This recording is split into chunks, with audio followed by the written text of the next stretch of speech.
নমস্কার বন্ধুরা, রাখি ক্রাফট অ্যান্ড ব্লগ চ্যানেলে তোমাদের অনেক অনেক স্বাগত জানাই। আজকে নতুন একটা আইডিয়া নিয়ে চলে এসেছি বন্ধুরা।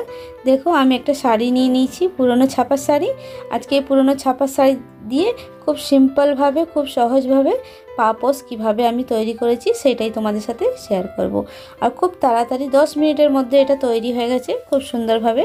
দেখো, আমি এখানে শাড়িটাকে মাঝখান দিয়ে কেটে নিলাম, ভাঁজটা আর খুললাম না, কেটে নিলাম। কাটার পরে আমি এখানে এই যে পাড় দুটো আছে, দুটো পাড়কে আমি ভাবছি দুপাশে দুটো পাড় দেব, দেখতে সুন্দর লাগবে, কিন্তু কিছুতেই আর হচ্ছে না। তারপর একটু আইডিয়া খাটিয়ে দেখো এইভাবে ফোল্ড করলাম, এই ফোল্ডটা কিন্তু হচ্ছে না। তারপর আরেকটা ফোল্ড করে তারপরে আমি এইভাবে ফোল্ড করে আমি কিন্তু পাড় দুটোকে দু সাইডে দিয়ে দেবো, দেখতে সুন্দর লাগবে।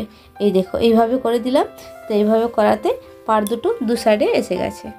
তো কখনো শাড়ি যদি মাঝখান দিয়ে কাটি তো পাড় দুটো দু সাইডে কখনোই আসবে না, এরকম ফোল্ড যদি না করি। তো এইভাবে ফোল্ড করে নিলাম।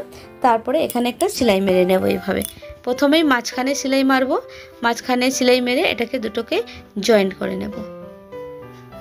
তো দেখো বন্ধুরা, আমাদের ঘরে কিন্তু অনেক সময় অনেক কাপড়, বেডশিট এরকম পড়ে থাকে। তো আমরা এইভাবে ফোল্ড করে খুব সহজভাবে পাপোশ কিন্তু তৈরি করে নিতে পারবো। 10 মিনিটের মধ্যে পাপোশ কিন্তু একদম তৈরি হয়ে যাবে। আর একেবারে দোকানের মতন সুন্দর দেখতে, অসাধারণ। আর পাপোশগুলো বেশ মোটা মোটা হচ্ছে, বেশ ভালোই লাগছে দেখতে। তো দেখো বন্ধুরা, আমি এখানে এইভাবে করে সেলাই মেরে নিচ্ছি আগে। তো পুরোটা আমি এইভাবে 3টে 4টে করে সেলাইটা মেরে নিলাম। তো বন্ধুরা, আমার চ্যানেলে যারা নতুন আছো তো আমার চ্যানেলকে সাবস্ক্রাইব করে বন্ধু হয়ে পাশে থেকো। আর যারা আমার ভিডিওটা দেখছো ভালো লাগলে অবশ্যই একটা লাইক দিয়ে দিও। তো দেখো বন্ধুরা, আমার এখানে সেলাই করা হয়ে গেছে। তারপরে আমি এখানে চারদিক দিয়ে একটা বর্ডার লাগিয়ে দেবো।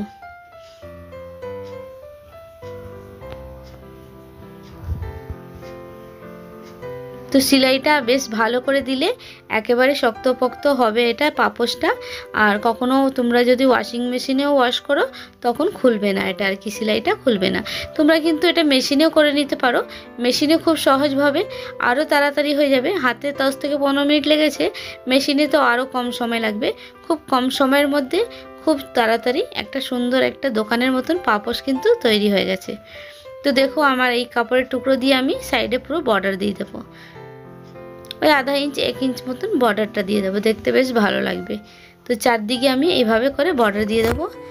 তো বন্ধুরা, আজকে ভিডিওটা প্রথম থেকে শেষ পর্যন্ত দেখো। খুব ছোট্ট একটা ভিডিও আর খুব সহজ আর খুব সিম্পলভাবে একটা আইডিয়া তোমাদের সাথে শেয়ার করেছি। আশা করছি ভালো লাগবে। আর যদি ভালো লাগে অবশ্যই কমেন্টে জানাবে।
তো দেখো বন্ধুরা, আমার এখানে পুরো চারদিকে বর্ডার দেওয়া হয়ে গেছে।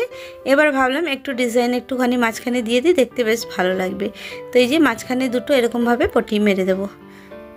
একটা ডিজাইনও হয়ে গেল, দেখতেও কিন্তু পুরো একদম দোকানের মতন পাপোশ তৈরি হয়ে গেল। তো আমরা এইভাবে কাপড় না ফেলে, পুরনো কাপড় এইভাবে ঘরে বসে কিন্তু আমরা তৈরি করে নিতে পারি সুন্দর সুন্দর জিনিস, সুন্দর সুন্দর ডোরমেট, পাপোশ আমরা নিজের হাতেই এরকমভাবে বানিয়ে নিতে পারি।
দেখো বন্ধুরা, একবারে সুন্দর তৈরি হয়ে গেছে আর দেখতে কিন্তু বেশ ভালো লাগছে। এটা সামনের পিঠটা একবারে সফট হয়েছে, নরম হয়েছে, একবারে ভাঁজ করেও রাখা যাবে, এত সুন্দর হয়েছে। তো দেখো তোমাদের কেমন লেগেছে অবশ্য কমেন্টে জানাবে। চলো বন্ধুরা, আজকের ভিডিওটা এখানেই এন্ড করছি। নতুন একটা ভিডিও আইডিয়া নিয়ে তোমাদের সাথে আবার দেখা হবে। সবাই ভালো থেকো।